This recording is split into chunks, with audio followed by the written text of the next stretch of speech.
드디어 이 불합리한 제도가 바뀝니다. 2025년 10월부터 그리고 2026년부터 단계적으로 완화되는 이 엄청난 변화를 모르고 계시다면 여러분과 여러분 가족이 받을 수 있는 혜택을 놓치실 수도 있습니다. 오늘 이 영상을 끝까지 보시면 여러분이 의료급여를 받을 수 있는지 정확히 알 수 있고 언제부터 어떻게 신청해야 하는지까지 모든 것을 알려드리겠습니다. 여러분 안녕하세요. 알짜 정보를 쉽고 빠르게 전해드리는 대한뉴스입니다. 이야기를 하나 들려드리겠습니다. 경기도에 사시는 김할머니, 올해 75세이십니다. 할머니는 혼자 사시면서 기초연금과 국민연금을 합쳐서 한 달에 80만 원을 받고 계십니다. 당뇨와 고혈압으로 매달 병원에 가셔야 하는데 의료급여를 받지 못하고 계십니다. 왜일까요? 할머니의 아들이 한 달에 650만 원을 벌고 있기 때문입니다. 아들이 실제로 할머니께 생활비를 드리는 것도 아닌데 말이에요. 오히려 아들도 자녀 교육비와 대출 이자로 힘들어하는 상황입니다. 이런 상황이 바로 의료급여 부양의무자 기준 때문입니다. 먼저 의료급여가 정확히 무엇인지부터 차근차근 설명해 드리겠습니다. 의료급여는 생활이 어려운 분들이 병원에 가실 때 의료비를 국가에서 지원해주는 제도입니다. 쉽게 말해서 병원비 걱정 없이 치료받을 수 있도록 정부에서 도와주는 것이지요. 의료급여에는 1종과 2종이 있습니다. 1종은 입원할 때나 외래 진료를 받을 때 본인 부담금이 거의 없거나 아주 적습니다. 2종은 조금 더 부담하시지만 그래도 일반 건강보험보다는 훨씬 저렴합니다. 예를 들어 일반 건강보험 가입자가 입원하면 본인 부담금이 20%인데 의료급여 1종 수급자는 입원비가 거의 무료입니다. 외래 진료도 1,000원에서 2,000원 정도만 내시면 됩니다. 그런데 이런 좋은 제도를 받기 위해서는 두 가지 큰 조건을 만족해야 합니다. 첫 번째는 소득 기준입니다. 본인 가구의 소득이 기준 중위소득의 40% 이하여야 합니다. 2025년 기준으로 1인 가구는 월 95만 7,605원 이하, 2인 가구는 월 158만 6,534원 이하, 3인 가구는 월 208만 7,911원 이하, 4인 가구는 월 258만 3,149원 이하여야 합니다. 두 번째가 바로 오늘의 주제인 부양의무자 기준입니다. 이 기준 때문에 정말 많은 어르신들이 의료급여를 받지 못하고 계신 것이 현실입니다. 그렇다면 부양의무자 기준이 정확히 무엇일까요? 부양의무자란 여러분을 부양할 의무가 있는 사람들을 말합니다. 법적으로는 일촌 직계혈족과 그 배우자를 의미합니다. 쉽게 말해서 여러분의 자녀들과 며느리, 사위들입니다. 현재 제도에서는 이 부양의무자들의 소득과 재산을 철저히 조사해서 세 가지로 분류합니다. 첫 번째, 부양능력 없음. 자녀의 소득이 너무 적어서 부모님을 도울 여력이 없다고 판단하는 경우입니다. 이 경우에는 부양의무자가 있어도 의료급여를 받을 수 있습니다. 두 번째, 부양능력 미약. 자녀의 소득이 어느 정도 있어서 부모님께 조금은 도움을 줄 수 있다고 보는 경우입니다. 이때 정부는 부양비라는 것을 계산해서 부모님의 소득에 억지로 포함시킵니다. 실제로 자녀가 돈을 주지 않아도 말이에요. 세 번째, 부양능력 있음. 자녀의 소득이 충분해서 부모님을 충분히 도울 수 있다고 판단하는 경우입니다. 이 경우에는 아예 의료급여를 받을 수 없습니다. 여기서 가장 큰 문제가 바로 부양비 계산입니다. 이것이 얼마나 불합리한지 구체적인 예를 들어 설명해 드리겠습니다. 박철수 할아버지는 혼자 사시며 기초연금 34만 원과 국민연금 40만 원, 총 74만 원의 소득이 있습니다. 할아버지의 아들은 결혼해서 아이 한 명과 함께 3인 가구를 이루고 있고 부부가 합쳐서 한 달에 세전 600만 원을 벌고 있습니다. 여기서 주의하실 점은 세전 소득이라는 것입니다. 실제로 통장에 들어오는 돈이 아니라 세금을 떼기 전 금액을 말합니다. 세전 600만 원이라고 해도 실제로는 500만 원 초반 정도만 받으실 겁니다. 2025년 기준으로 3인 가구 기준 중위소득은 521만 9,778원입니다. 아들 가족의 소득이 이보다 많으니까 초과분인 약 78만 원의 부양 비율을 곱합니다. 현재 부양 비율은 아들과 결혼하지 않은 딸은 30%, 결혼한 딸은 15%입니다. 박할아버지의 경우 자녀가 아들이니까 30%를 적용합니다. 78만 원의 30%는 약 23만 4천 원입니다. 정부는 이 금액을 박할아버지의 부양비로 계산해서 할아버지의 소득에 포함시킵니다. 그러면 박할아버지의 소득은 실제로는 74만 원인데 정부 계산으로는 74만 원 더하기 23만 4천 원으로 총 97만 4천 원이 됩니다.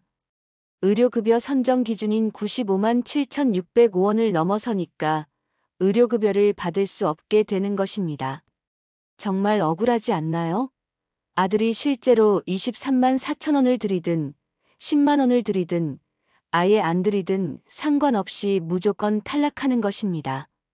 그런데 여러분, 드디어 이 불합리한 제도가 바뀝니다. 첫 번째 변화, 2025년 10월부터 현재 부양비를 계산할 때 아들과 미혼 딸은 30%, 결혼한 딸은 15%의 비율을 적용하는데 이것이 성별에 관계없이 일괄적으로 10%로 낮아집니다. 앞서 말씀드린 박할아버지 사례로 다시 계산해 보겠습니다. 아들의 기준 중위소득 초과분이 78만 원이었는데 기존에는 여기에 30%를 곱해서 23만 4천 원이 부양비였습니다. 하지만 10월부터는 10%만 곱하니까 7만 8천 원으로 크게 줄어듭니다. 그러면 박할아버지의 소득 인정액도 74만 원 더하기 7만 8천 원인 총 81만 8천 원이 되어서 의료급여 선정 기준인 95만 7,605원보다 낮아집니다. 따라서 의료급여를 받을 수 있게 되는 것입니다. 두 번째 변화, 2026년 1월부터 부양비 제도 자체가 완전히 폐지됩니다.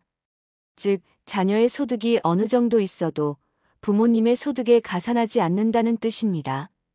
박할아버지의 경우 2026년부터는 실제 소득인 74만 원만으로 의료급여 선정 여부를 판단하게 됩니다. 74만 원은 95만 7,605원보다 훨씬 낮으니까 확실하게 의료급여를 받으실 수 있게 됩니다. 하지만 여기서 주의하실 점이 있습니다. 부양비는 없어지지만 부양의무자 기준 자체가 완전히 사라지는 것은 아닙니다. 2026년부터는 부양의무자를 부양능력 있음과 부양능력 없음으로만 구분합니다.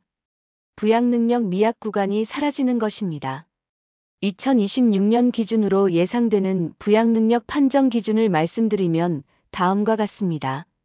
수급자가 1인 가구이고 부양의무자가 1인 가구, 부양의무자 소득이 월 358만 원 이상이면 부양능력 있음. 부양의무자가 2인 가구, 월 522만 원 이상.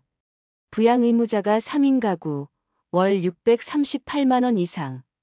부양의무자가 4인 가구, 월 752만 원 이상.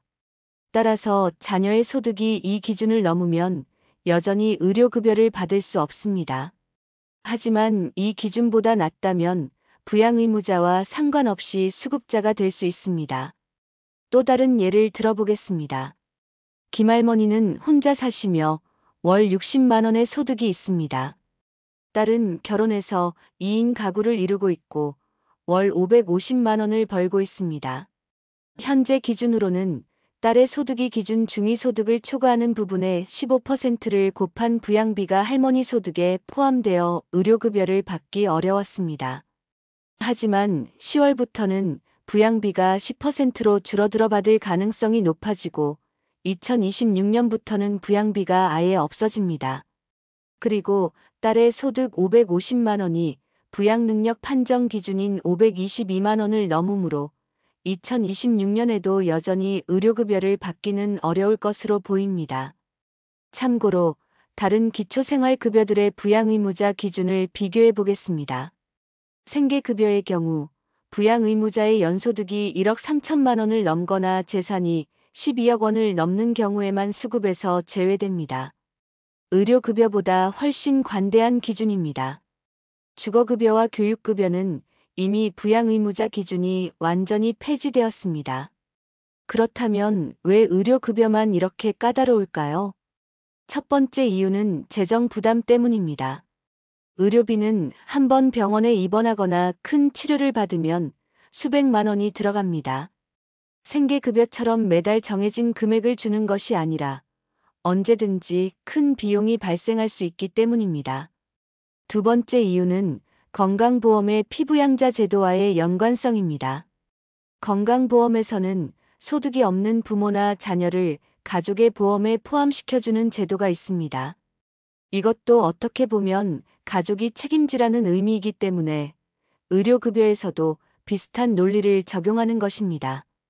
여러분, 오늘 말씀드린 내용을 정리해드리겠습니다. 2025년 10월부터 의료급여 부양비 비율이 기존 1530%에서 일괄 10%로 낮아집니다.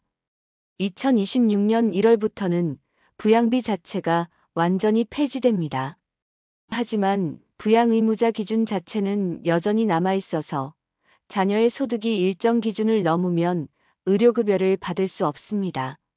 만약 여러분이나 주변 분들이 지금까지 자녀 소득 때문에 의료급여를 받지 못하셨다면 이번이 기회입니다. 특히 부양비 때문에 아슬아슬하게 탈락하셨던 분들은 10월부터 혜택을 받으실 가능성이 높습니다. 건강한 노후를 위해서는 의료비 걱정 없이 치료받을 수 있어야 합니다. 이번 제도 변화가 여러분께 희망이 되시길 바라며 해당되시는 분들은 꼭 신청해 보시기 바랍니다. 오늘 영상이 도움이 되셨다면 구독과 좋아요, 하이프 버튼까지 꼭 눌러주십시오. 하이프 버튼은 좋아요 버튼 옆에 있습니다. 주변 분들에게도 오늘 들은 내용을 꼭 공유해 보시기 바랍니다. 저희 대한니우스는 앞으로도 여러분께 꼭 필요한 정보를 쉽고 친절하게 전해드리겠습니다. 감사합니다.